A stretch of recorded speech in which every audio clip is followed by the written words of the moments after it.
अगर मनुष्य बन करके आपने सत्कर्म नहीं किया, भगवद आराधना नहीं की, केवल लौकिक कार्यों में ही मगन रहे, तो अगला जन्म हो सकता है सुअर कुत्ता का भी हो जाए, पशु पक्षी का भी हो जाए, भूत प्रेत, न जाने कितनी योनियों, 84 लाख योनियों में क्या क्या भगवान ने बनाया है।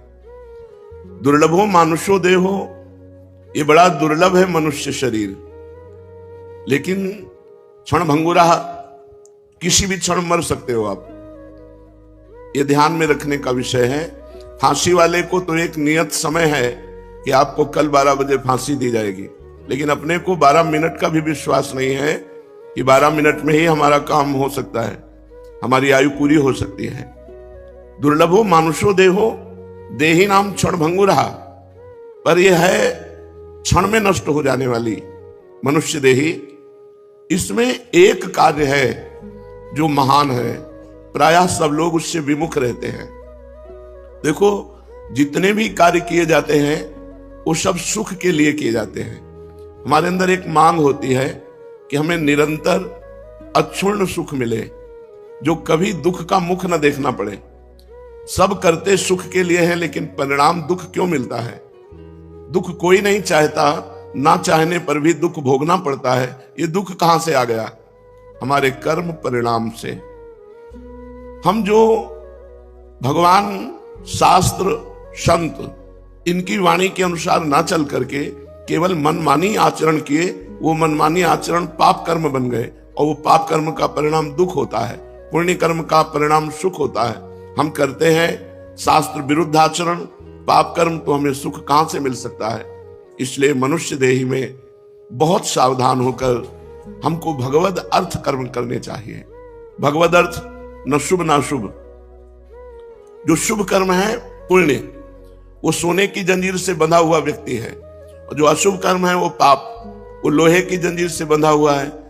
तो लोहे और सोने से बंधा हुआ तो है ही ना, मुक्त कहां हुआ? कर्म बंधन से मुक्त होने के लिए मानव देह मिला है। इसलिए सबको सावधान होकर के जो भी कर्म करे शास्त्र सम्मत करे, दूसरों का उपकार करने की भावना से करे, और वो कर्म भगवान को समर्पित कर दे। जो कर्म भगवान को समर्पित कर दिया जाता है वो मंगलमय हो जाता है। जैसे अग्नि में चंदन डालो या विष्ठा, अग्नि अपना स्वरूप प्रदान कर देती है।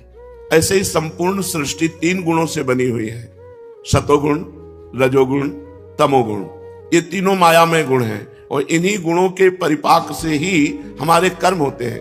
कभी हमारा मन बहुत शांत और अच्छा चिंतन करता है, कभी मन गलत भोगों का चिंतन करता है, कभी मन गुस्सा, आलस्य, प्रमाद, हिंसात्मक वृत्ति धारण करता है। तो ये 3 गुणों का प्रभाव है। सतोगुण शांत, रजोगुण भोग विलासिता, तमोगुण निद्रा, आलस्य, प्रमादोत्थम। निद्रा, आलस्य, प्रमाद आदि हिंसा की वृत्ति, द्वेष की वृत्ति, इन तीनों गुणों को जो परास्त कर दे, वो मानव देह लेने का लाभ प्राप्त कर लिया। पर प्रायः हमारी बुद्धि इधर आती ही नहीं अध्यात्म की तरफ। हमारी बुद्धि में एक बात रहती है कि मैं पढ़ लिख करके पदाधिकारी बन गया, या जो भी सर्विस कर रहा हूं तो अपनी मेहनत से कमा खा रहा हूं, इसमें भगवान की क्या जरूरत है?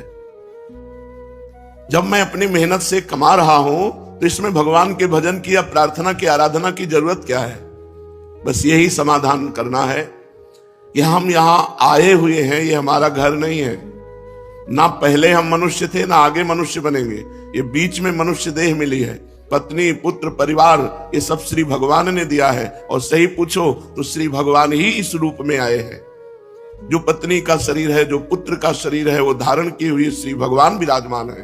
पर हम अज्ञान की धारा में भगवान को ना पहचानते हुए माया में संबंध स्वीकार करके आसक्त हो जाते हैं। मेरी पत्नी है, मेरा पुत्र है, मेरा घर है, मेरा मकान, और इसी आसक्ति के पोषण में पूरा जीवन निकल जाता है।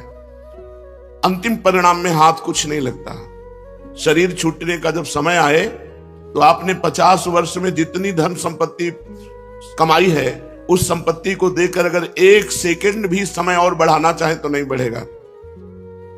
इतना कीमती 50 वर्ष आपने भोगों में रत होकर के, नाना प्रकार की क्रियाएं करके, नाना प्रकार की संपत्ति एकत्रित की, लेकिन जब यहां से जाओगे तो कुछ नहीं जाएगा आपके साथ। तो कितना बड़ा घाटा हुआ। हम ऐसे मृत्यु लोक में आए कि यहाँ चाहे जितना बढ़िया मकान बना लो, चाहे जितनी महंगी गाड़ी खरीद लो, चाहे जितना बड़ा पद प्रतिष्ठा यश कीर्ति, लेकिन जहां शरीर छूटा तो सब धूल धूल शरीर, कुछ भी आपके साथ नहीं जाएगा। अगर आपने नाम जप किया है, भगवान की आराधना की है, तो फिर आपकी उन्नति को कोई नहीं रोक सकता। फिर शरीर छूटना एक ट्रांसफर जैसा होता है, जैसे सरकारी आदमी को एक जगह से हटाया गया, दूसरी जगह पहुंचा दिया गया, लेकिन उसकी सेवा में कोई कमी नहीं होती, वही गाड़ी बंगला वही व्यवस्था उसकी होती है। ऐसे हम जब भगवान का भजन करते हैं और भगवत प्राप्त नहीं हुए तो हमें उत्तम मनुष्य शरीर मिलेगा, विवेकवान मिलेगा। हम फिर आगे आकर के भारत में कोई न कोई सेवा ऐसी मिलेगी जिससे परोपकार बन जाएगा, और पूर्व भजन की वृत्ति होने के कारण इस जन्म में इतना भजन बनेगा कि फिर हम आवागमन से मुक्त हो जाएंगे, भगवान को प्राप्त कर लेंगे। यही मानव देह की सार्थकता है। अगर हम भूल कर गए, भगवान का नाम नहीं जप किए, हमें तो आश्चर्य होता है जब हम किसी से पूछते हैं आप भगवान का नाम जप करते हैं, और जब उत्तर मिलता है नहीं, तो लगता है कितना हम असावधान हैं। किसी भी समय हमारा सब कुछ छूट सकता है, और जो हमारा पाथेय है, पाथेय माने रास्ते का खर्चा, जैसे हमको विदेश जाना हो, वहां हमारा कोई परिचय ना हो, हमारे पास पास ना हो, हमारे पास पैसा ना हो, और हमको इस देश से निकाल ही दिया जाएगा, फिर बोलो कैसी हमारी स्थिति होगी। ऐसे ही मृत्यु लोक में आप एक निश्चित समय के लिए आए हो, 80 वर्ष, 100 वर्ष, 120 वर्ष, हद है बस, इसके आगे नहीं। आपको जाना ही पड़ेगा, और यह सत्य है कि एक सुई भी यहां से नहीं ले जा सकते, और यह सत्य है कि भगवान का नाम ही आपको यहां से जाने के बाद सुख प्रदान करेगा। यहां तो सुख प्रदान करेगा ही, यहां के जाने के बाद। अब जैसे आपको पता है कि हमने लाखों करोड़ों भगवान के नाम जप किए हैं, वो नाम आपको यमपुरी नहीं जाने देगा। वो आपको अगर भगवत प्राप्ति नहीं हुई तो दिव्य लोक, देवलोक है, शतलोक, तपलोक, महालोक, जनलोक, स्वर्गलोक, इन लोकों में हमको भेजा जाएगा, और दिव्य सुख सुविधाएं भोगकर पुनः मृत्यु लोक में बहुत उत्तम मनुष्य शरीर मिलेगा। इसलिए चूक मत करो। जैसे बने वैसे, जो भगवान का नाम आपको प्रिय हो, राम कृष्ण हरि राधा, जो नाम प्रिय हो उसको अधिक से अधिक जपो, क्योंकि मनुष्य जीवन की यही संपत्ति है। जिसने नाम जप नहीं किया सो परत्र दुख पावई, सिर धुनि धुनि पछताए, काल ही कर्म ईश्वर मिथ्या दोष लगाए। एकांतिक में एक बड़े धनी मानी पुरुष आए हुए थे। उन्होंने कहा मुझे कोई प्रश्न नहीं करना, लेकिन एक भय है मुझे कि मेरे पास बहुत ऐश्वर्य है, मैंने जीवन में जो चाहा भगवान ने दिया, लेकिन अब मुझे डर लग रहा है कि मेरी मृत्यु हो जाएगी तो मेरा सब कुछ छूट जाएगा। इस डर से कैसे बचे? मेरी प्रिय पत्नी छूट जाएगी, प्रिय पुत्र छूट जाएगा, मकान छूट जाएगा, पद छूट जाएगा। हमने भारतीय कई इनाम प्राप्त किए हैं, वो सरकारी ऑफिसर थे।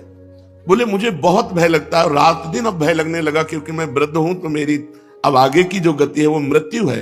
मुझे मृत्यु से डर लग रहा है, मृत्यु से इसलिए कि सब कुछ छूट जाएगा। इसका आपके पास कोई उत्तर है? तो हम कहा जीवन भर इसी उत्तर को ढूंढते हुए रहे हैं। बाबा जी बचपन से बने 13 वर्ष की अवस्था से इसी उत्तर को खोजते रहे कि अपना कोई जब नहीं है तो अपना है कौन? तो इसका पता चला श्री भगवान, और श्री भगवान की जो शरण में हो गया वो निर्भय, निश्चिंत, निशोक, निर्विकार, ये स्थिति आती है।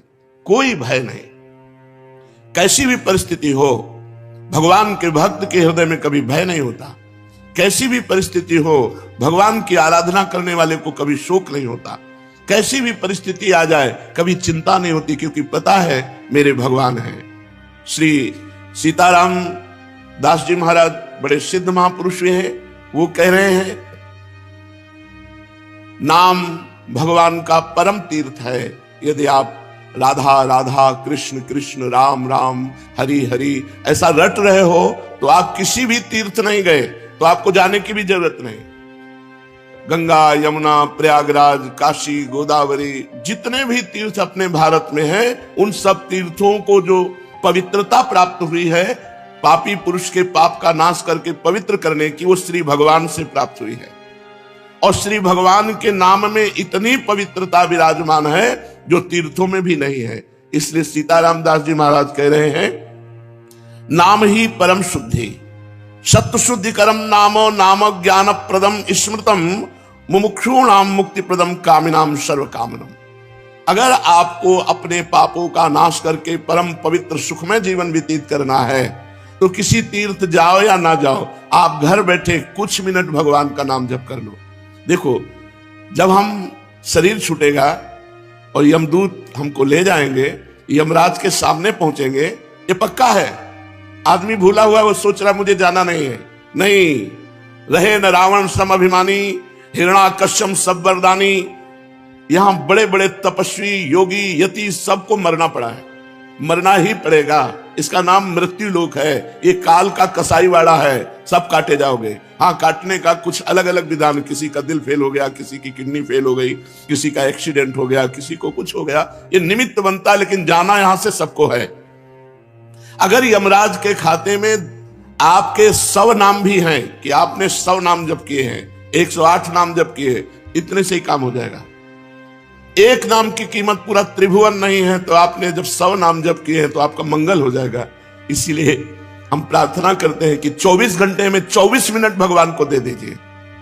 24 घंटे में यद्यपि जीवन तो केवल भगवान के लिए आपको प्राप्त हुआ है, पर पूरा जीवन भगवान को ना दे पाए, ये हमारी दुर्भाग्य है। तो हमें 24 घंटे में 24 मिनट तो देना चाहिए। प्रातःकालीन ब्रह्म मुहूर्त में उठ करके अपनी दिनचर्या करके, स्नान करके, शांत एकांत में बैठकर कम से कम 24 मिनट भगवान का सुमिरन कर लीजिए। किसी भी तीर्थ जाने की जरूरत नहीं है। हर तीर्थ में जो तीर्थत्व है वो भगवान के नाम में विराजमान है। नाम ही पुण्यप्रद क्षेत्र है। आप नाम जप कर रहे हो तो आपको काशी, कांची, हावंतिका, पुरी, द्वारावती, माया, कहीं भी जाने की जरूरत नहीं है। सारे पुण्य क्षेत्र आपको फल प्रदान करेंगे घर बैठे, यदि आप नाम जप कर रहे हैं। नाम ही परम देव है। जो नाम है वही श्याम है, जो श्याम है वही नाम है। जय नाम तेई कृष्ण। जो नाम जप रहे हैं बोले कृष्ण कृष्ण कृष्ण, तो साक्षात भगवान कृष्ण कृष्ण नाम रूप से आपकी जिह्वा में विराजमान है। इसलिए नाम ही परम देव है, नाम ही परम तपस्या है। देखो, जप करके टीवी 3 घंटे फिल्म देखो, आपका मन कहीं नहीं दौड़ेगा, और 3 मिनट नाम जपना शुरू कर दो, मन भागने लगेगा, संसार में जाने लगेगा। यदि संसार से मन को खींच करके भगवान के नाम में आप लगाते हैं, सबसे बड़ी तपस्या है। सबसे बड़ी तपस्या है मन को संसार से खींच करके भगवान के परम मधुर नाम में लगाना। नाम में अपार सामर्थ्य है। नाम ही परम दान है। यदि आप किसी भूले हुए जीव को ये प्रेरणा देते हैं कि आप 5 मिनट ही नाम जप कर लिया करें, और वो नाम जप करने लगा, तो मंगल तो नाम जापक का होगा ही, लेकिन जिसने नाम की प्रेरणा की, ये सबसे बड़ा दान है। भगवान के नाम से भूला हुआ जो जीव माया में आसक्त है, उसे कुछ मिनट नाम जप करने की आदत डलवा दे, प्रेरणा दे दे, उसका स्वभाव बन जाए कुछ मिनट नाम जप करने का। इससे बड़ा कोई मंगलमय कार्य, इससे बड़ा कोई दान पुण्य नहीं है। नाम ही परम क्रिया है। जैसे क्रियाओं में आता है यज्ञ करना, तो यज्ञ में सबसे बड़ी यज्ञ है जप यज्ञ। भगवान ने स्वयं कहा है, यज्ञों में जप यज्ञ मैं हूं। अगर जप यज्ञ आप बैठकर नहीं कर सकते, तो इसमें तो बड़ी मंगलमयी छूट है। आप अपवित्र हो या पवित्र, अपवित्र पवित्रो वा सर्वावस्थांगतो पिवा, यह स्मरेत पुंडरीकाक्षम सवायाभ्यांतरा शुचि। जो भगवान पुंडरीकाक्ष कमल नयन श्री हरि का स्मरण करता है, वो बाहर और भीतर दोनों जगह पवित्र हो जाता है। आप मानो स्नान नहीं किए हैं तो भी आप बैठ करके सोफा में, कुर्सी में, जैसे बने आपको, अगर आप हरि हरि, राम राम, कृष्ण कृष्ण, राधा राधा राधा ऐसा रटते हैं, तो आप परम पवित्र हो जाएंगे, भीतर से भी और बाहर से भी। इसलिए यज्ञानाम जप यज्ञोष्मी, यज्ञों में सबसे बड़ी यज्ञ मैं जप यज्ञ हूं। बैठकर भगवान का नाम जप करना ये बहुत बड़ी यज्ञ है। परम धर्म, छोटे छोटे धर्म हैं। एक भाई का भाई के प्रति क्या धर्म है, पति का पत्नी के प्रति क्या धर्म है, पत्नी का पति के प्रति क्या धर्म है, बेटे का पिता के प्रति क्या धर्म है, पिता का पुत्र के प्रति क्या धर्म है। इस तरह से लोक धर्म बहुत छोटे छोटे हैं। अगर आप अपना मंगल चाहते हो तो परम धर्म नाम, भगवान का नाम जप करना भी तुम्हारा परम धर्म है। जैसे पत्नी का पोषण करना, पुत्र का पोषण करना, पिता की सेवा करना, ये धर्म है, तो ये परम धर्म है भगवान का नाम जप करना। अवश्य नाम जप करना चाहिए। इसके बिना सो सब धर्म कर्म जरि जाऊ, वो सब धर्म कर्म में आग लगे जिसमें हम इतना रम गए कि भगवान का नाम ही भूल गए, भगवान का स्मरण करना ही भूल गए। हर जीव गर्भ में भगवान से वादा करके आता है, एक बार मुझे मां के गर्भ रूपी नरक से बाहर कर दो, हे प्रभु मैं ऐसा भजन करूंगा कि दोबारा इस नरक में ना आना पड़े। पर भूमि परत भा ढाबर पानी, तिम जीव ही माया लपटानी। जैसे आकाश से निर्मल शुद्ध जल गिरता है, भूमि में पड़ते ही गंदा हो जाता है, ऐसे ही जीव जे ही माँ के गर्भ से निकला उसका ज्ञान नष्ट हो गया। कहां कहां कहां वो रोने लगा और घर वाले आनंद मनाने लगे, बच्चा हुआ। हम फिर भूल गए, जैसे जैसे सयाने होते गए माया के संबंधों को सत्य मानते, ये मेरी माँ, ये मेरे पिता, ये अमुक अमुक अमुक अमुक, और भूल गए कि हम आए थे भगवान का भजन करने के लिए। इसलिए परम धर्म है भगवान का नाम जप करना, परम धन है नाम। कबीरा सब जग निर्धना, धनवंता नहीं कोई, धनवंता सोई जानिए, जाके राम नाम धन होए। जब आप यहां से शरीर छोड़ेंगे एक सिक्का आपके साथ नहीं जाएगा, केवल भगवान का नाम आपके साथ जाएगा। इसलिए नाम ही परम अर्थ है, परम धन है। नाम ही भक्त का सुहृद है। सुहृद माने बहुत प्यार करने वाला। प्रहलाद जी से उनके मित्र पूछते हैं कि प्रहलाद जी आपकी आयु तो 5 वर्ष की है, कौन सी शक्ति आप में है कि त्रिभुवनपति हिरण्यकश्यप आपको आग में जलाता है, विष पिलाता है, सर्पों से डसवाता है, हाथी से कुचलाता है, पर्वतों से नीचे दबाता है, समुद्र में डुबाता है, लेकिन आपका बाल बांका भी नहीं होता, ऐसा क्यों? तो उन्होंने कहा मैं हरि नाम जपता हूं, हरिनाम के प्रभाव से मुझे भगवान गोद में लिए रहते हैं। तो ये दैत्यराज जितना विघ्न डालता है, मेरा हरिनाम में उतना विश्वास और होता है। सबसे बड़ा भक्त का प्रिय सुहृद है भगवान का नाम। जहां कोई तुम्हें नहीं बचा सकता वहां भगवान बचा सकते हैं। बड़े बड़े अंग रक्षक रख लो, बुद्धि खराब हो गई तो अंग रक्षक ही तुम्हें सूट कर देगा, लेकिन भगवान का नाम, नाम पाहरू दिवस निशी, ध्यान तुम्हार कपाट। यदि भगवान का नाम आप स्मरण कर रहे हैं और वो आपकी रक्षा कर रहा है तो सुदर्शन चक्र आपकी रक्षा कर रहा है, कभी कहीं कोई बाल बांका नहीं कर सकता।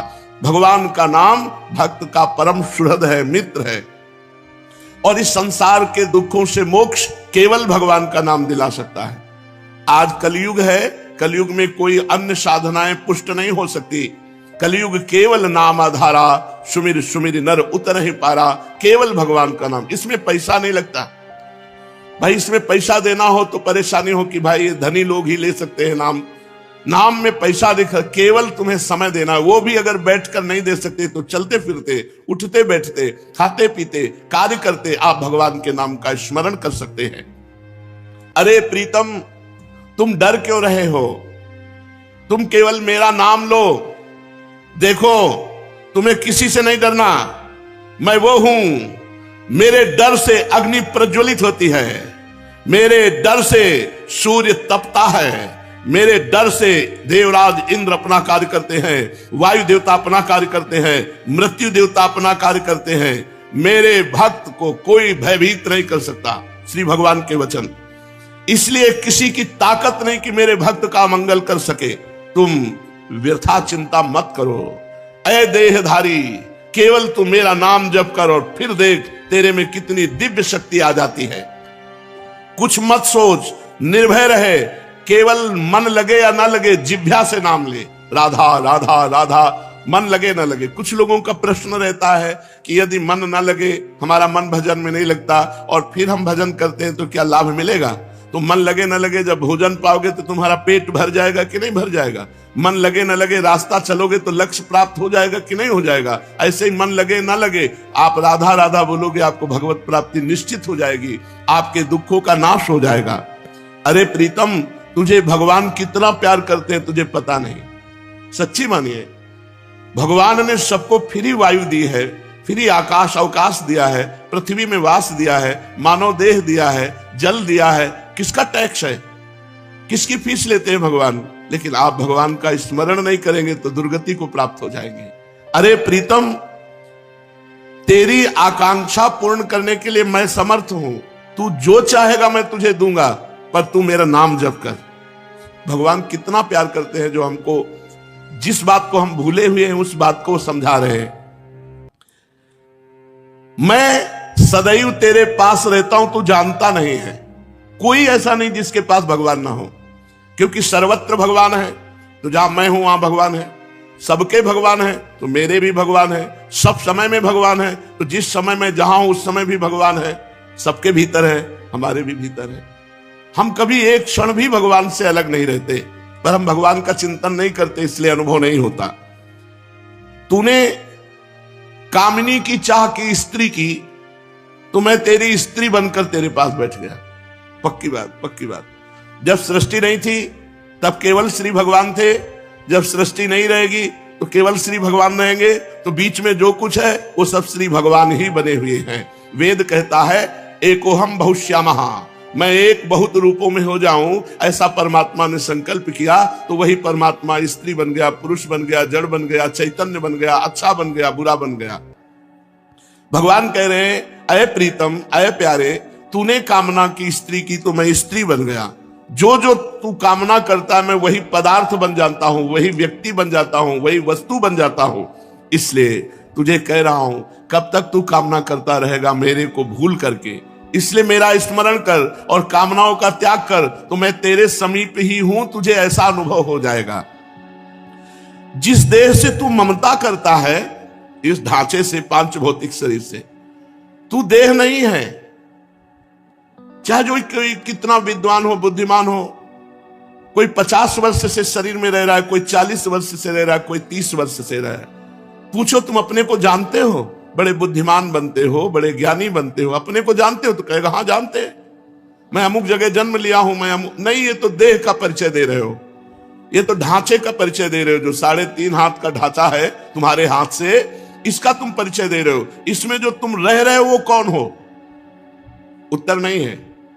तुम कौन हो? तो अपना नाम बता देगा, मेरा अमुक नाम। नहीं, ये देह का संबोधन है। मैं अमुक रूप रंग का हूं, ये देह का संबोधन है। तुम कौन हो? अब चुप हो जाएगा। बस यही बात जान ले तो परमात्मा प्राप्ति हो जाए। भगवान का चिदानंदमय स्वरूप तुम हो। अपने को भूल करके पुरुष शरीर में तो पुरुष मान लिया, स्त्री शरीर में तो स्त्री मान लिया। अरे ओ मेरी संतान, श्री भगवान कह रहे हैं, इस जड़ देह की ममता से ही तेरा पतन हुआ है। इस शरीर से ममता हटा और मेरे में चित्त को जोड़, तो परिणाम में तू देखेगा कि तू मेरा ही स्वरूप है। सोई जाने जही देह जनाई, जानत तुम्हें हो जाई। अपने सच्चिदानंदमय आत्म स्वरूप का विस्मरण करके तू भोगों में, प्रपंच में, सब में फंस गया, और यही फंसाव अंतिम समय तेरा चिंतन बनेगा, और फिर अगला जन्म उसके परिणाम से हो जाएगा। इसलिए तू लौट, इस ममता और आसक्ति को मेरे चरणों में लगा दे, मेरे नाम का कीर्तन कर, मेरा नाम जप कर। नाम चिंतामणि कृष्ण चैतन्य रस विग्रह, पूर्ण शुद्धो नित्य मुक्तो अभिन्नत्वान् मनामिनो।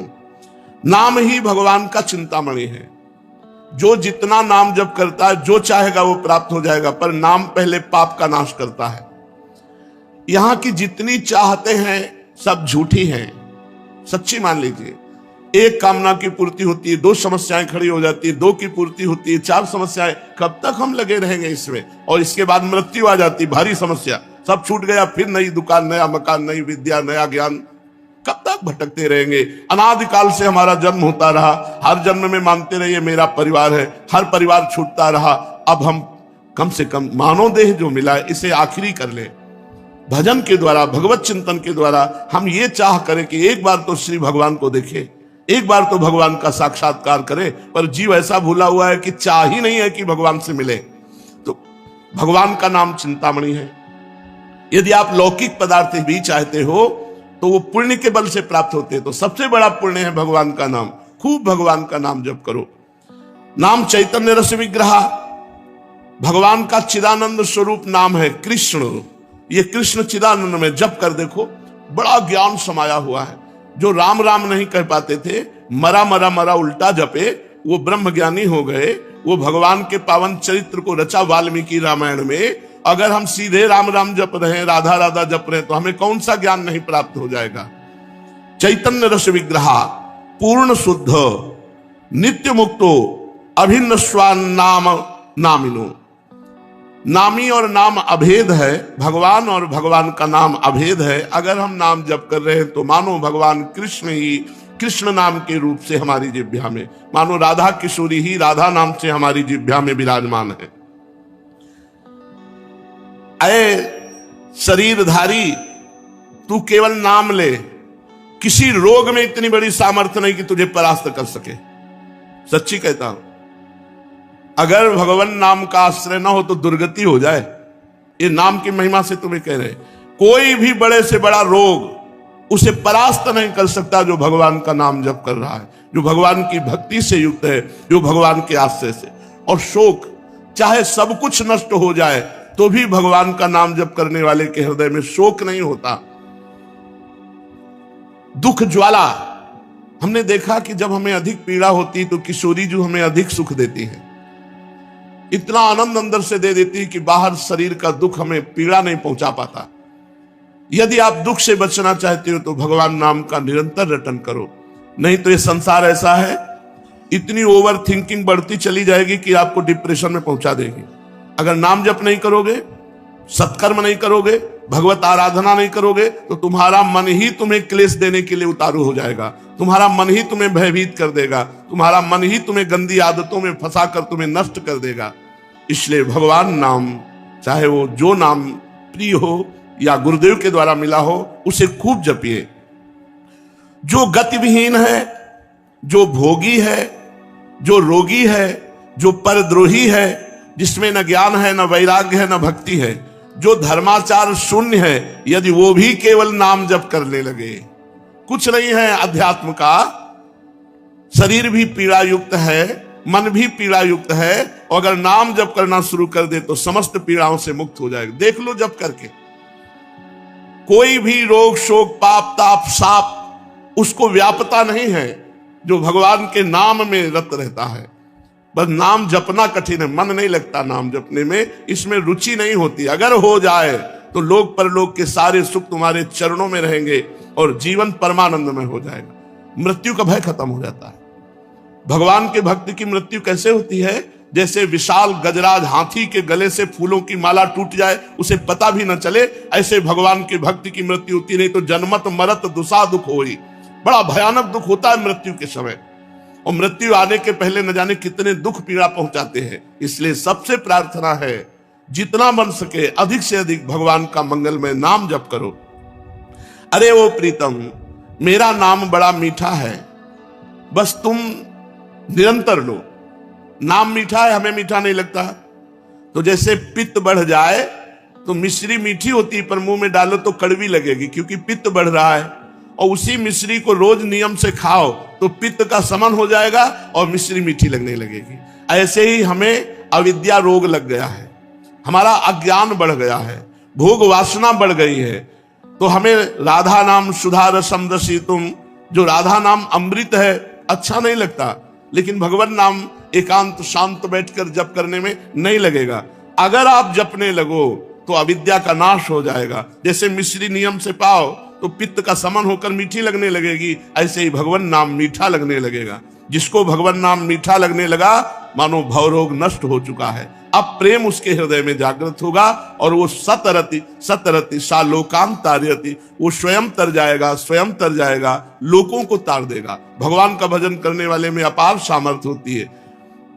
तुकाराम जी महाराज इसी शरीर से विमान आया, भगवान के विमान में बैठकर भगवत धाम को गए।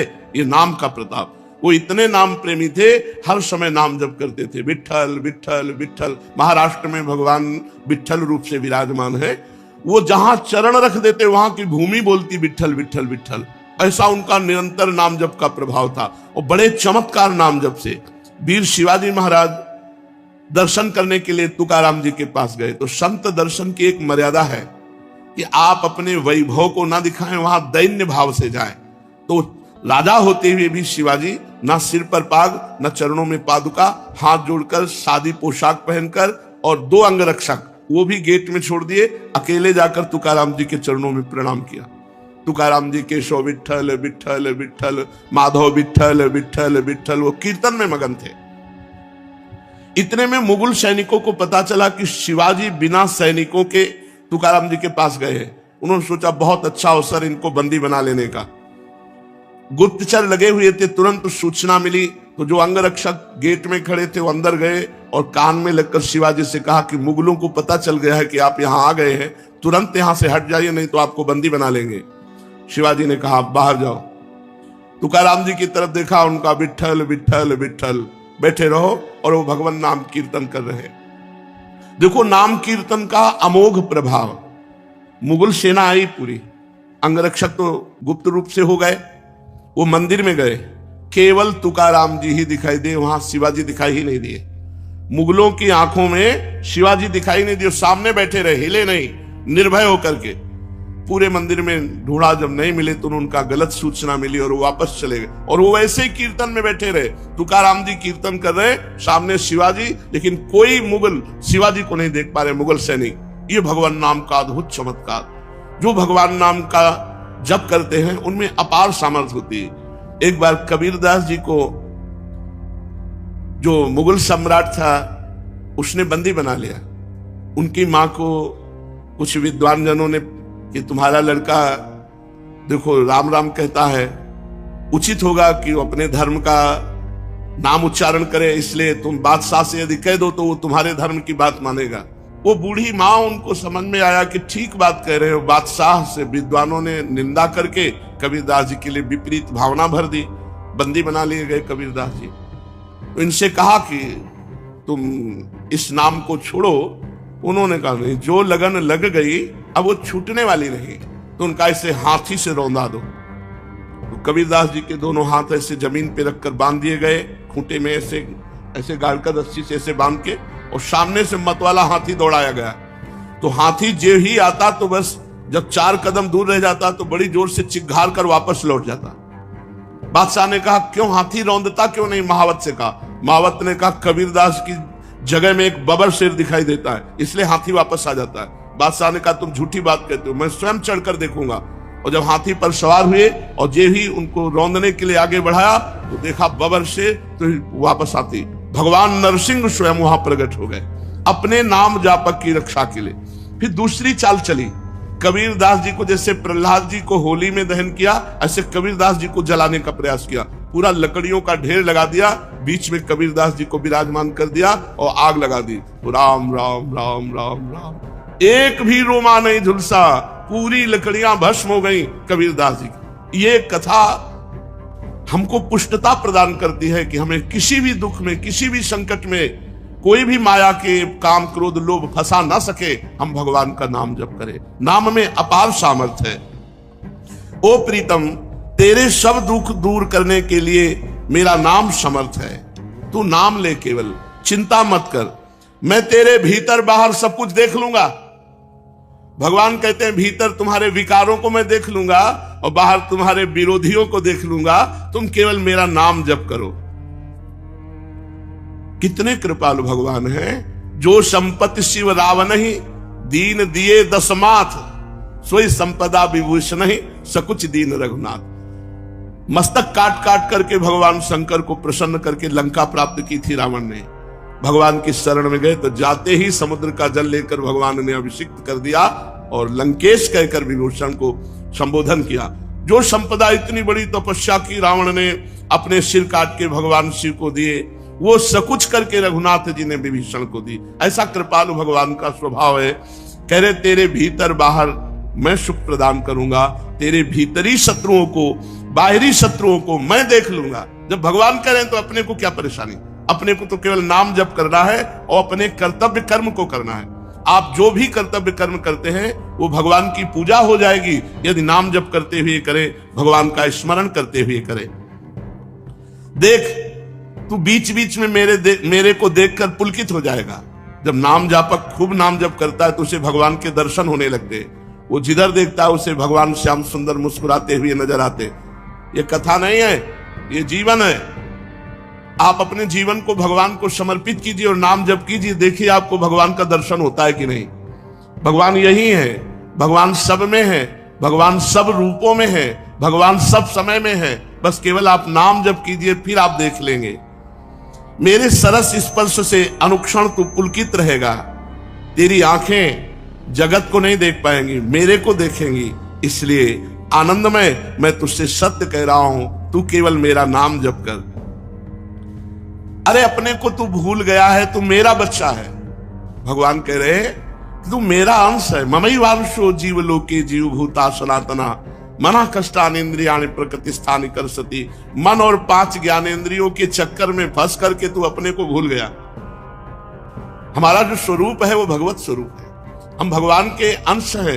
तो चाहे 1 चम्मच गंगा जल लो तो गंगा जल, 1 टैंकर लो तो गंगा जल, गंगा जल है जैसे, ऐसे हम भगवान के अंश है। तो भगवान पूर्ण है, तो पूर्ण का अंश पूर्ण ही होता है, हम भगवत स्वरूप ही है। पर 5 ज्ञानेंद्रियां और 1 मन, ये भोगों में लगने के कारण हम अपने स्वरूप को भूल गए हैं। तो आनंदमय है, परमानंदमय है, लौटो, इस संसार के जंगल से लौटो, मेरी तरफ लौटो। कैसे लौटेंगे? केवल नाम जप से। जितना नाम जप करोगे उतने तुम मुझे अपने सानिध्य में देखोगे। और नाम जप नहीं है तो ये माया सामने दिखाई देगी, स्त्री पुत्र धन मकान नाना प्रकार की भोग सामग्री, और इसी में अब ये कर लेंगे तो हम सुखी हो जाएंगे, अब ये संग्रह कर लेंगे, इतना कमा लेंगे, ऐसा कर, और ऐसा सोचते सोचते मृत्यु आ जाती। कभी किसी का आज तक काम पूरा नहीं हुआ। काम पूरा तभी माना जाए जब भगवत प्राप्ति हो जाए। वृंदावन का पावन नाम जिसके कान में पड़ गया वो नरक नहीं जाएगा। और जिसने वृंदावन के ठाकुर को लुभायमान दृष्टि से देखा, ओ बांके बिहारी, राधा वल्लभ लाल, राधा, ओ मेरे जीवन धन, एक बार प्यार से प्रभु की तरफ देखा, दृष्टम किंचित तद अपहृतम दृग स्पृष्टम श्यांग कर्षि। एक बार दृष्टि से बिहारी जी को देखा, एक बार वृंदावन का अन्न फल पाया, एक बार वृंदावन का जल पिया, एक बार वृंदावन के स्पृष्टम श्यांग कर्षि, किसी महापुरुष, किसी ब्रजवासी का स्पर्श प्राप्त कर लिया तो स्तोतुम शक्ता का इबततान भाग्य पुंजयिक मौलिन, बड़े बड़े महान भाग्यशाली उसकी स्तुति करते हैं जो ऐसा लाभ प्राप्त कर लेता है। बड़े बड़े देवता उसको नमस्कार करते हैं जिसको ये लाभ प्राप्त होता है। अब आप विचार करो, आप वृंदावन वासी जो अखंड वास कर रहे हैं, उनके सौभाग्य का कौन वर्णन करे। अगर इस पर भी आपको प्रियालाल की कृपा नहीं दिखाई देती तो केवल बुद्धि भ्रष्ट है और कोई बात नहीं। बुद्धि अपने स्थान से गिर चुकी है, इसलिए आपको कृपा का अनुभव नहीं होता। नहीं, प्रतिपल कृपा ही कृपा हमारे ऊपर बरस रही है। ऐ मूढ़, अभी सावधान हो जा, नहीं तो मृत्यु तेरा सर्वनाश कर देगी। तेरे पास कुछ नहीं रहेगा। कुछ कमा ले, यहां कमाने आया है, अपनी श्वासें गंवाने नहीं आया। अरे मूढ़ा, प्रापेंद्रिय मविकलम किम्नु निगमैर निगूढ़ाम, तू इंद्रियों को प्राप्त करके भोगों के लिए विकल हो रहा, जो तेरा पतन है। तू अपनी इंद्रियों को संयम में ला और भगवत आराधना में लग। वेदों में भी जो गुप्त है रसो वैसा, वो रस यहां प्रकट खेल रहा है ब्रजभूमि वृंदावन में। इसलिए तू अपने चरणों से यात्रा कर ब्रजभूमि की, और गिरिराज जी की परिक्रमा लगा, बरसाने की परिक्रमा लगा, वृंदावन की परिक्रमा लगा। पादो यात्रा व्यग्रव कुरुत वदनम नाम भीरतम, और यहां आकर के निरंतर नाम जप कर। कोई भी किसी की निंदा दोष दर्शन अपराध मत कर। कथा पीयूष शाब्दो श्रुतमपि, कानों से खूब भगवत चर्चा सुन। मनोध्यान और निरतम, मन को ध्यान में लगाओ। जो प्रगट में प्रभु के श्री अर्चा विग्रह अवतार विराजमान है, इनका ध्यान करो। जैसे हरिवंश महाप्रभु आदेश करते हैं, श्री राधा वल्लभ लाल को हृदय ध्यान मुख नाम। हृदय में उनका रूप और मुख में नाम। चरणों से परिक्रमा लगा रहे, हाथों से यहाँ सेवा कर रहे, खूब नाम चिंतन, नाम कीर्तन, निहाल हो जाओगे। अरे मूढ़ा, कुछ तेरे साथ नहीं जाने वाला। यहां एकमात्र सच्चिदानंद भगवान का नाम रूप लीला धाम का जो अवगाहन किया, वही तेरे साथ जाएगा। चलते हैं श्रीमद् भागवत महापुराण, जिसमें हमारे प्राणाराध्य प्राणप्रिय लाडले जीवन धन श्री लालजू महाराज का पावन चरित्र, जो गायन और श्रवण मात्र से भगवत प्राप्ति कराता है। जो चित्त लगाकर श्रवण करता है, उसके चित्त के समस्त मलों का नाश होकर चित्त चोर के पास चित्त पहुंच जाता है। प्रभु का वो प्रेमी हो जाता है भगवत चर्चा सुनने वाला।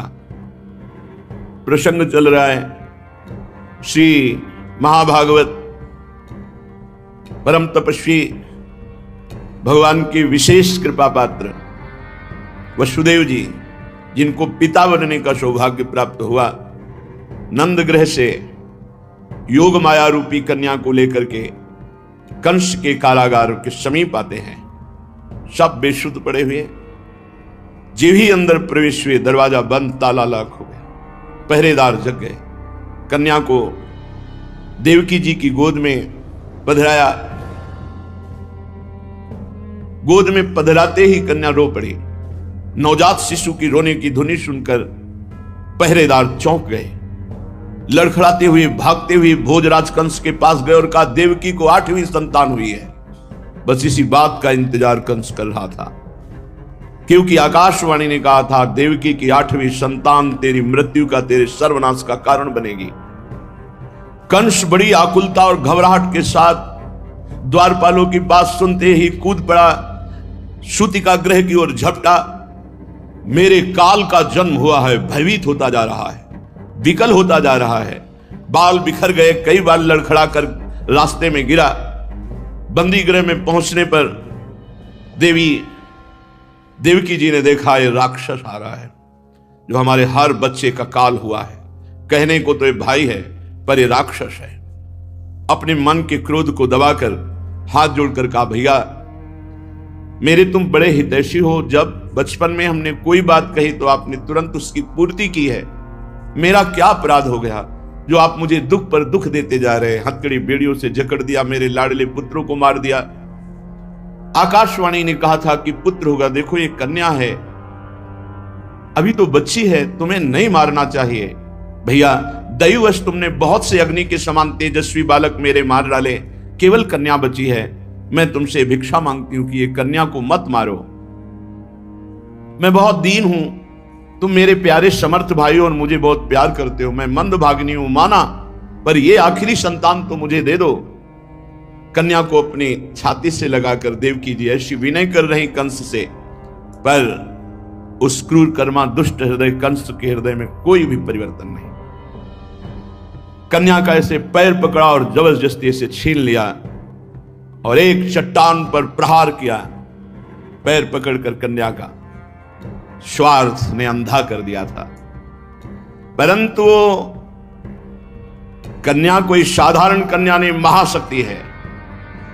हाथ से एकदम छूटी और आकाश में जाके छा गई। बड़े बड़े दिव्य आयुध लिए हुए, अष्टभुजा, दिव्यमाला, चंदन, मणिमय आभूषण, धनुष, त्रिशूल, बाण, ढाल, तलवार, शंख, चक्र, गदा, 8 आयुध, सिद्ध, चारण, गंधर्व, अप्सरा, किन्नर, नागगण, ये सब महादेवी की स्तुति कर रहे हैं। उस समय मुस्कुराते हुए महादेवी ने कहा, किम मया हतया मंद जाता खलु तवांत कृति यत्र क्वा वा पूर्व शत्रुर्मा हिंसी कृपणान था। ऐ दुष्ट, तू मुझे क्या मार सकता है? तेरे पूर्व जन्म का शत्रु तुझे मारने के लिए पैदा हो चुका है। तू निर्दोष बालकों की हत्या करता है। और एक क्षण में देवी अंतर ध्यान हो गई।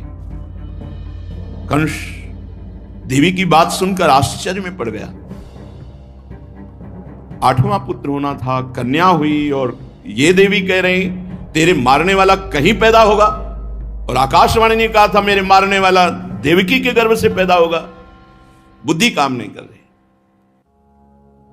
फिर तो मैंने अपने बहन वही देवकी वसुदेव जी को व्यर्थ में कष्ट दिया। जब मारने वाला कहीं और पैदा हो गया तो वसुदेव जी के सामने घुटने पे हो गया, हथकड़ी बेड़ी सब कटवा दी और कहा, बहनोई जी, बहन मैं बड़ा पापी हूं।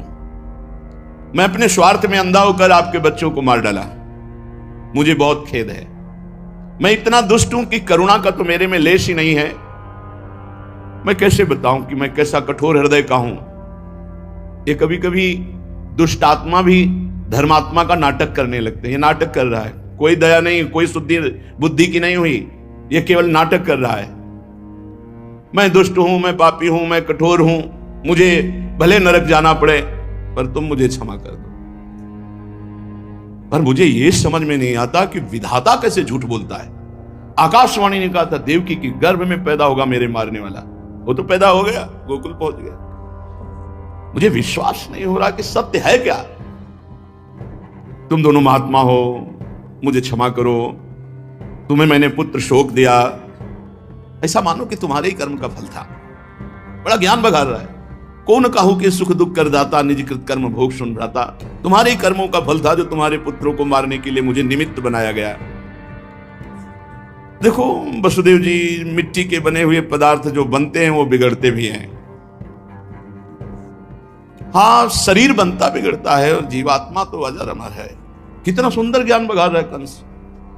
ऐसे ज्यादातर ज्ञान सबके है, पर उसका प्रयोग। वसुदेव जी, जो लोग तत्व ज्ञानी नहीं है ना, वो शरीर को आत्मा मान बैठते हैं और शरीर के सुख दुख को अपना सुख दुख मान लेते हैं। शरीर का आना जाना, जन्म मृत्यु अपना मान लेते हैं। जो तत्व ज्ञानी नहीं, ये तत्व ज्ञानी है। बड़ा ज्ञान है लोगों में, उपदेश करने में बहुत कुशल लोग मिलेंगे, लेकिन अपने मन को चेला बना ले ऐसा कोई बिरला योगी होगा।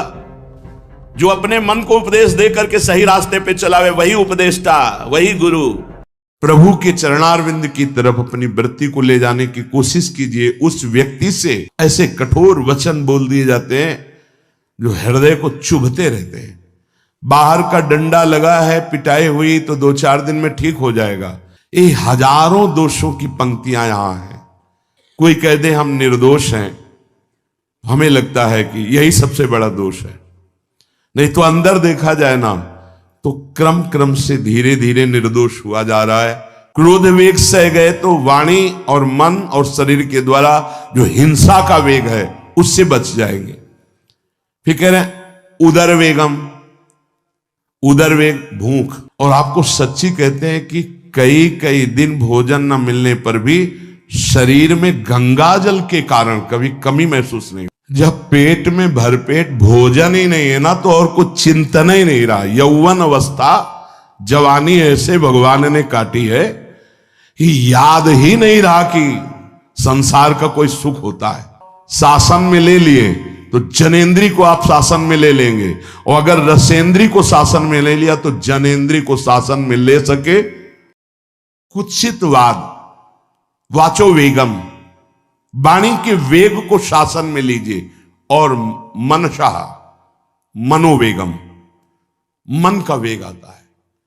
ये देखूं, ये भोगूं, आदि आदि संकल्प विकल्प, इसके वेग को सह जाओ। कुछ नहीं बोलना, सहने का मतलब होता है कुछ नहीं बोलना। मन कह रहा मुझे ऐसा करना है, मुझे ऐसा करना है, मुझे ऐसा, कुछ नहीं बोलना। कुछ भी उसकी जलन जो हो रही है किसी से नहीं कहना, शांत गंभीर, खत्म। पर उपासक क्या करता है? जो कच्चा उपासक है, नहीं नहीं अब मेरे मन में आ रही, मेरे मन में जलन हो रही, मुझे ऐसा करना है, मुझे ऐसा नहीं। शांत, न बोलना है जो मन में आ रहा है, ना उसकी जलन पर ध्यान देना है। अपने मंत्र नाम उपासना कर्तव्य में लगे रहो, शांत हो जाएगा। इसके शांत करने की युक्ति है, इसे मतलब मत रखो। जैसे एक पागल आदमी रोड में खड़े तुम्हारे ऊपर कंकड़ फेंके, थूके, गाली दे, तो अपने लोग क्षमा भाव से कि वो पागल है, ऐसे मन भी पागल है, इसके निर्णय पे ना हो। ये क्षण क्षण में बदल, इसको भजन से मतलब नहीं है, इसको क्षण क्षण में नवीन नवीन प्रपंच चाहिए। ये मनसा वेगम, मनोवेगम, इसका स्वरूप यही है, यही बंधन और मोक्ष का कारण है। ये क्षण क्षण में प्रपंच चाहता है। 5 ज्ञानेंद्रियों के द्वारा ये जाल रचा करता है जीव को फंसाने का। जहां हो, जैसी परिस्थिति में हो, बहुत अच्छी परिस्थिति भगवान ने दी, उसी परिस्थिति में भजन कर ले जाओ।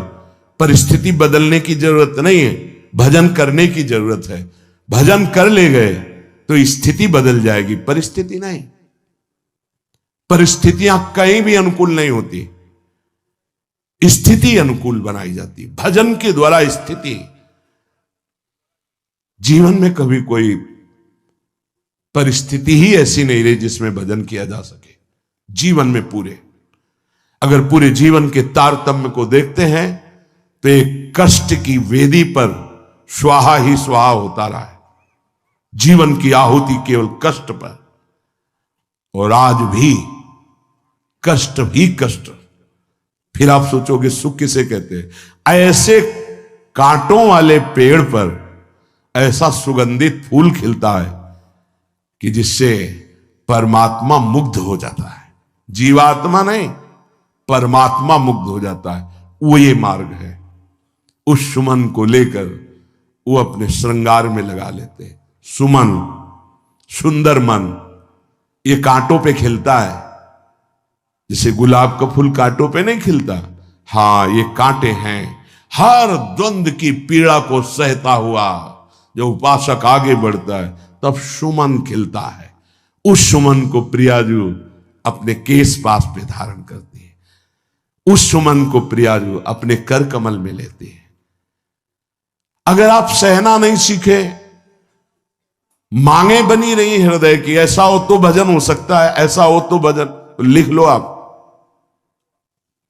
मन बहुत चंचल है, इसको हर समय नवम नवम नवम, जहां जैसी परिस्थिति उसी में भजन करके निकल चलो। गृहस्थ में हो, विरक्त में हो, गांव में हो, शहर में हो, जहां जैसी परिस्थिति, परिस्थिति बदलने की कोशिश मत करो, स्थिति बदलने की कोशिश करो।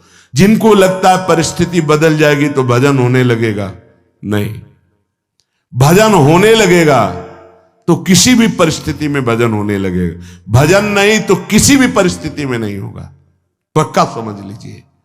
इसलिए मनोवेगम, ये जो मन का वेग आ रहा है, इसको आप सहना सीखो और प्रियाजू पर भरोसा रखो। उनको जैसी परिस्थिति देनी होगी दे देंगी ना, भरोसा रखो। अगर मांग मुख से निकाल दी तो अधूरापन साबित हो जाएगा कि हमको ये खाना पीना, ये हमको पहनना, ये ऐसी परिस्थिति, ये ऐसी छोड़ दो। जोई जोई प्यारो करे सोई मोहि भावे। शांत हो जाओ, मन के वेग को सह जाओ।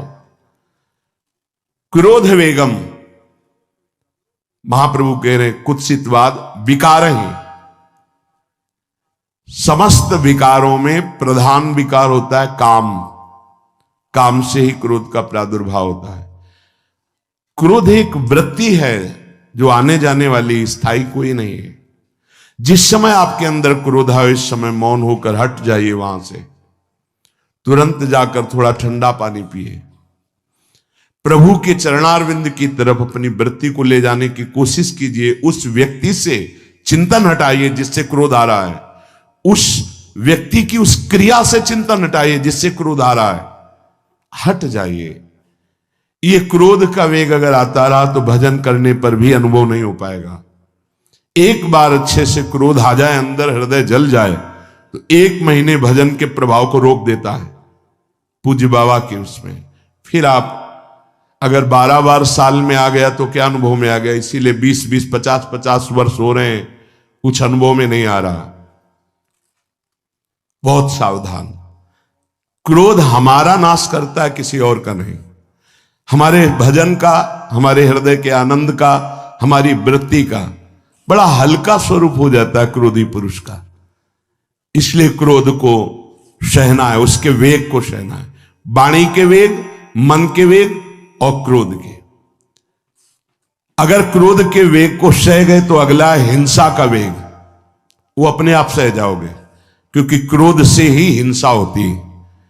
हिंसा का वेग, वाणी के द्वारा बहुत हिंसा होती है। ऐसे कठोर वचन बोल दिए जाते हैं जो हृदय को चुभते रहते हैं। बाहर का डंडा लगा है, पिटाई हुई तो 2-4 दिन में ठीक हो जाएगा, लेकिन हृदय में जब पिटाई की जाती कठोर वचन के द्वारा, तो 10 साल बाद अगर दिखाई दे तो फिर ये वो बोला था, ऐसा बोला था, वो हृदय में घाव बना रहता है। वाणी का हिंसात्मक स्वरूप प्रायः क्रोधी जनों में ही पाया जाता है। अगर क्रोध वेग को सह गए तो वाणी के द्वारा हिंसा नहीं होगी। और मन के द्वारा मलिन हृदय में हिंसा का भाव होता है कि चलो हम वैष्णव में मारेंगे तो नहीं, पीटेंगे तो नहीं आपको, लेकिन भगवान तुम्हारा नाश करेंगे, भगवान बहुत जल्दी, ऐसा भाव मन में, ये भी हिंसा है। शरीर के द्वारा तो ना वाणी के द्वारा, ना मन के द्वारा, ना शरीर के द्वारा। क्यों? उसके हृदय में भगवान बैठे हैं, हमको उनको रिझाना है, हमें निर्दोष होकर भगवत प्राप्ति करनी है। ये हजारों दोषों की पंक्तियां यहां हैं। कोई कह दे हम निर्दोष हैं, हमें लगता है कि यही सबसे बड़ा दोष है।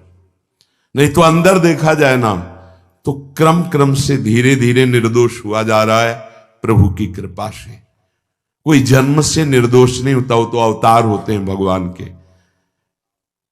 एक पद में था, शरण जिसको ले ली हृदय से लगा, और विषय पंख से धीरे धीरे, क्रमशः विषय पंख से धीरे धीरे उसको हटाया। हित जो महाराज जी के लिए आया, हमारे हृदय को धीरे धीरे निर्विषय किया जा रहा है।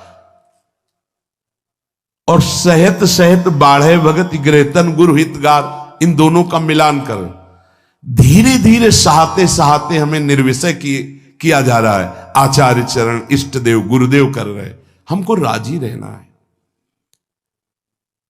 जैसी परिस्थिति है, जैसी भी हमें गुरुदेव रख रहे हैं, इष्ट देव रख रहे हैं, हमें राजी रहना है। इससे क्या होगा कि हमारे अंदर क्रोध नहीं आएगा, गुस्सा नहीं आएगा। नहीं, ये इतना बेईमान मन है कि इष्ट देव पे भी गुस्सा कर सकता है, ये आचार्य पे भी गुस्सा कर सकता है, ये परम कृपालु गुरुदेव पर भी गुस्सा कर सकता है।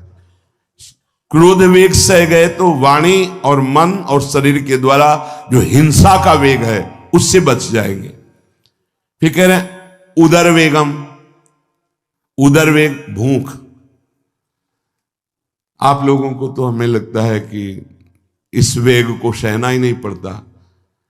ये जो विरक्त गंगा किनारे घूमने वाले हैं, इनको ज्यादा इस वेग को सहना पड़ता था, क्योंकि प्राय कभी ऐसे शाम के समय पहुंचना होता, जब आप गंगा किनारे नहीं रुक सकते तो आश्रम, अब वहां पूछ लिया तो पूछ लिया, नहीं पूछ लिया तो राधे श्याम पड़े। अगर कोई मंदिर मिल गया तो हम आश्रम आदि कोई खोजना ही नहीं, गांव में तो जाना ही नहीं है, क्योंकि नवीन अवस्था में कभी गांव में भिक्षा भी नहीं मांगी, आकाश वृत्ति का ही आश्रय लिया जो शास्त्र सम्मत। गांव में कभी पूरे जीवन में किसी गांव में किसी एक रात्रि किसी घर में कभी शयन नहीं। गांव के किनारे मंदिर मिला या कोई आश्रम संत जनों का, तो वहां भूख के वेग को जो सह जाए तो भजन में बहुत रुचि हो जाती, क्योंकि भजन से चित्त हटेगा तो भूख व्याकुल करेगी, और उसकी व्याकुलता से बचना है तो भजन में लगना पड़ेगा। और आपको सच्ची कहते हैं कि कई कई दिन भोजन न मिलने पर भी शरीर में गंगा जल के कारण कभी कमी महसूस नहीं हुई। जो दूध में पावर है उससे अधिक सामग्री गंगा जल में है। अब वो बहुत से ऐसे नगरों के समीप से गंगा मैया निकली जहां से बड़ी बड़ी फैक्ट्रियों का, तो नहीं, बहुत सुंदर गंगा जल, वो तो सुंदर है ही, था, है, रहेगा। अपने लोग बड़े बड़े ऐसे नाले ऐसे जिससे वो भाव तो है पर वस्तु तत्व तो है, पर जो दृश्य है वो अब गड़बड़ हो रहा है। ऐसे यही बड़ा नाला गिर रहा है सामने जाके, अब वहां ऐसे रज लेके ऐसे लगाओ तो दुर्गंध युक्त निकलेगी, क्योंकि वो ऐसे देखो तो ऐसे पदार्थ बहते नजर आ रहे कि अब ये दुर्भाग्य ही है समय का कि परम पावन गंगा यमुना जैसी नदियां जहां स्नान आचमन और भरपेट जल पीकर परम पवित्र और भगवदानंद में डूबा जाता था, वो भी सौभाग्य छिन रहा है। तो अगर सब सुविधा है तो भी हफ्ते 10 दिन में एक बार इस वेग को सहना तो सीखे। कस के भूख लगे और आज नहीं पाएंगे। एक दिन किसी व्रत का अनुष्ठान करने के लिए हम नहीं कह रहे, लेकिन इस वेग का आनंद तो लीजिए ना कभी। एक टाइम का छोड़ दीजिए, एक दिन केवल हफ्ते में सुबह थोड़ा ले लिया, बस अगले सुबह लेंगे थोड़ा, तो आपकी दिनचर्या नहीं बाधित होगी। आपको तो मिल रहा है ना, मिल ही नहीं रहा था। जो उदर वेग है, भूख में भजन का एक तार जुड़ता है, ये देखा है,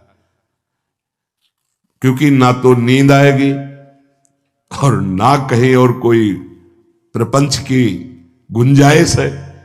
क्योंकि उदर वेग जब भूख से व्याकुल जी होता है तो बचने के लिए एक ही उपाय है, केवल भगवत चिंतन। हटो उसके चिंतन से। ये पूर्व के संतों ने बहुत कष्ट पूर्वक भजन करके जो लाभ प्राप्त किया है वो आप लोगों को सहज में मिल। कभी कभी अपने को इससे परिपक्व करना चाहिए। जैसे शास्त्रीय पद्धति में महीना में 2 तो व्रत है ही हैं, 15 दिन में एक एकादशी, 15 दिन में एक एकादशी। वो इसीलिए रखा गया है सार्वजनिक रूप से कि वो संयम को ना कर पाए तो 15 दिन में एक दिन संयम पूर्वक पवित्र भजन। अपने लोग जानबूझकर हफ्ते में एक टाइम छोड़ दें या एक दिन कभी ऐसे, तो उदर वेग को सहते हुए भजन। उदर वेग देख लो, उदर वेग को सहने के लिए तो अगला जो बात कह रहे हैं वो अपने आप सह जाओगे। जैसे क्रोध वेग को सह गए तो हिंसा वेग पर आप शासन कर लेंगे, ऐसे उदर वेग को सह गए तो उपस्थ वेग को सह जाएंगे।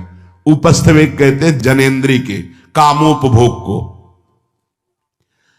जब पेट में भरपेट भोजन ही नहीं है ना तो और कुछ चिंतन ही नहीं रहा। यौवन अवस्था जवानी ऐसे भगवान ने काटी है कि याद ही नहीं रहा कि संसार का कोई सुख होता है।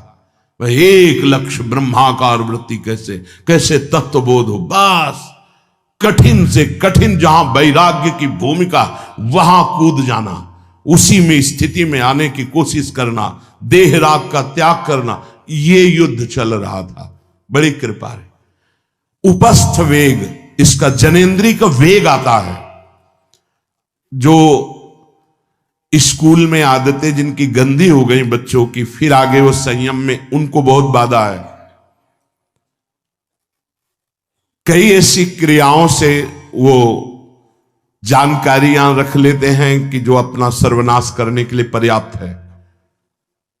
उपस्थ का जब वेग आए तो सहने की सामर्थ्य उसी की आएगी जो उदर वेग को सह जाता है। पक्का। किसी उपासक को देखा बहुत शरीर कृश हो रहा है तो पूछा क्यों, भोजन क्यों नहीं करते, आप ऐसे कैसे हो रहे, पहले तो आप ऐसे नहीं थे, आप तो पहले बहुत स्वस्थ थे, फिर क्यों, का ऐसे नहीं, बताइए क्या, ज्यादा आवश्यकता नहीं है, जीने के लिए बस प्राण पोषण के लिए डाल लेते हैं, क्योंकि जो शांति चाहिए वो तो इतने से ही मिलेगी ना। बहुत सुंदर, बहुत प्रसन्नता आई। ठीक है, ठीक चल रहे हो आप, पर इतना पाते रहो कि सीढ़ियां चढ़ उतर ले, इतना पाते रहो कि आपका शरीर काम करे। वो कहा हृदय में बहुत प्रसन्नता हुई, बहुत सुंदर। संयम में अपने आप को ले आना ये महात्मा का लक्षण होता है, चाहे स्त्री शरीर हो चाहे पुरुष शरीर हो। धन्याति धन्य। आप अपने आप को कस दीजिए, यही तो राग त्यागना ही। जो जवानी में अपने आप को जला दिया वो बुढ़ापे में चमकता है, ध्यान रखना। जो जवानी में उद्दंडता में समय व्यतीत किया वो बुढ़ापे में गंधाता है, ये भी ध्यान रखना। गंधाता वो अंदर जो दुर्गंध के पौधे थे ना वो सब दुर्गंध फैलाते हैं। पूज्य श्री पंडित गया प्रसाद जी महाराज जी ने कहा, गृहस्थी में होते हुए भी 40 और 45 के बीच में काम विजयी हो जाना चाहिए, नहीं तो जीवन बिल्कुल बर्बाद हो जाएगा। जो कुछ गृहस्थ धर्म की सेवा है 40-45 के बीच तक हो जाए, मतलब 20 से 25 से ब्याह हुआ आपका, 40-45 तक लड़का बच्चा, इसके बाद अखंड ब्रह्मचर्य धारण कर लो। 40-45 से संयम में हो जाओ तो तुम्हारा जीवन सार्थक हो जाएगा। पूज्य पंडित गया प्रसाद जी महाराज। बहुत जरूरी है उपस्थ जनेंद्री के वेग को सहना, पर हर वेग अपने आप में बहुत कठिन है, पर एक दूसरे से इसका तारतम्य है। यदि उदर वेग रसेंद्री को आप शासन में ले लिए तो जनेंद्री को आप शासन में ले लेंगे, और अगर रसेंद्री को शासन में ले लिया तो जनेंद्री को शासन में ले सके असंभव, पक्का। और जनेंद्री रसेंद्री के सब खिलवाड़ चल रहे तो परमार्थ और भगवत प्रेम प्राप्ति तो सब अभ्यास जिनका भगवदाकार हो गया है वो विषयाम गृहणंत मुंचंत हुआ। जब इंद्रियों पर शासन बाबा ने अपने किया तो 24 घंटे में एक कवल पाते थे। एक कवल, आश्चर्य होता है। ऐसे सामने दाल रोटी सान ली गई और एक कवल जितना बाबा सिद्धासन पद्मासन का से। और जब भगवदानंद ब्रह्मानंद में 70 घरों में एक दिन में भिक्षा में जाते थे, एक दिन भिक्षा। अब वहां गए तो एक कवल तो पाया ना, तो 70 कवल हो गए। विषयान ग्रहणंत मुंचंत हुआ, कोई फर्क नहीं। पर हम क्या होता है कि स्थिति होती नहीं तो सिद्धों की नकल करने लगते नहीं। पहले हम साधक हैं, पहले हमारी इन वेगों पर विजय प्राप्त करने की वृत्ति आनी चाहिए। वाणी का वेग, मन का वेग, क्रोध का वेग, हिंसा का वेग, उदर का वेग और जनेन्द्री का वेग, एतान वेगान सहते यस्तु विद्वान। वही शास्त्रों के रहस्य को जानने वाला परमार्थी है जो इतने वेगों को सह जाए। निंदा चास्य हृदयम नोपहन्यात। इसके बाद जब उसकी निंदा हो तो उस पर कोई फर्क नहीं पड़ना चाहिए। इसके बाद जो इन सब वेगों को सह गया है, अब उसकी निंदा हो रही, कोई निंदा कर रहा है तो उसको आनंद पूर्वक सह जाए। ऐसा क्यों कहा है? इसके बाद अगर दोष है, निंदा हो रही, तब तो संभालना ही, ये गलती हो गई आपसे। जब आप दोष रहित है फिर निंदा हो रही तो आनंद पूर्वक आपको उसका विरोध नहीं करना, सहना है। क्योंकि ये सहना बिल्कुल भगवत साक्षात्कार के नजदीक ले जाएगा। देखो, अपमान, निंदा, तिरस्कार, असलियत में हम कैसे साधक हैं, इन्हीं के द्वारा परिचय होता है। पूज्य स्वामी श्री अनंग बोधाश्रम स्वामी जी महाराज बड़े महापुरुष थे, जिनको स्वयं करपात्री जी महाराज मूर्तिमान ब्रह्म कह के साष्टांग दंडवत करते, दिगंबर रहते थे, नंग धड़ंग, केवल गंगा के ही तट पे। वो महीने 2 महीने में और कहीं नहीं जाते थे।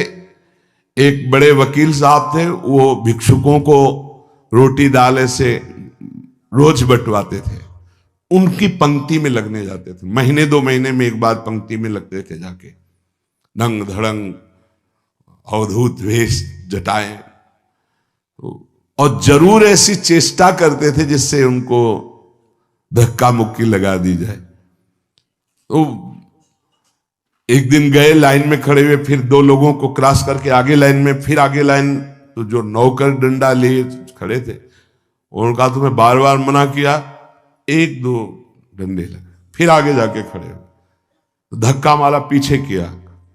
और ऐसा ये महीने 2 महीने में वहां सहने जाते थे।